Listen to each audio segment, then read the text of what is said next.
I grew up on Coke and Pepsi. Oh my gosh. Now, I won't touch Diet Coke and Pepsi because I know it's no good for me. And I don't drink a lot of pop, but I still like a bottle of pop. Tell us about whether or not that's pretty good for your health or it's okay for your health. Unfortunately, I'm afraid you're going to tell me it's not very good for my health. Well, it's not, but you know, everything in moderation. I'm not here to say don't drink a Coke or a Pepsi or that type of a soft drink. If you have to have one a day, it's not going to kill you.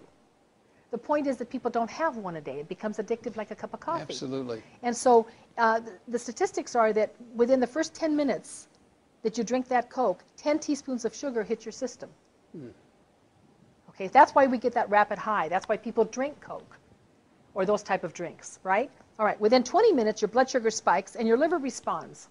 So the minute we kick that liver into motion, then it bursts insulin. So can you imagine if you are syndrome X, hypoglycemic, or diabetic, what it's going to do to you? The liver's screaming. It's bursting with insulin coming out. Then within 40 minutes, the caffeine absorption is totally complete. And so your pupils are dilated the same way as if you had taken some kind of an amphetamine. Your blood pressure rises, your pupils are dilated, and your liver dumps more sugar into the bloodstream to try to overcome that. Okay? Then within 45 minutes, your body increases dopamine production. And the dopamine production stimulates the pleasure centers of your brain, so people feel good, right? They get that natural high.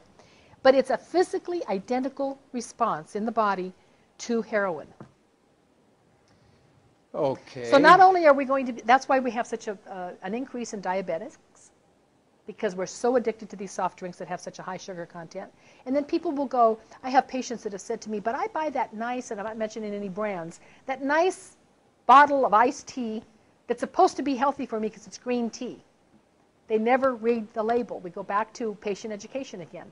The first ingredient is high fructose corn syrup. That's sugar. It's sugar any way you look at it. So not only do you have all of these highs and lows and the liver just screaming, but then within 60 minutes of drinking that, you have a sugar crash.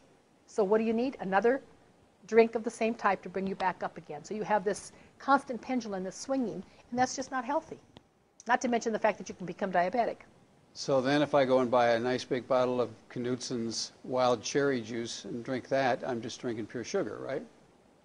Well, it depends on the cherry juice. If it's unsweetened pure cherry juice, you're okay. Good. But you still have natural sugar in it. So but that should be all right, right? Not if you're diabetic. Okay. If you're diabetic, you have to watch your sugar level. So whether it's a piece of fruit, which has natural sugar, or whether it's artificial sugar, it's still sugar to the pancreas.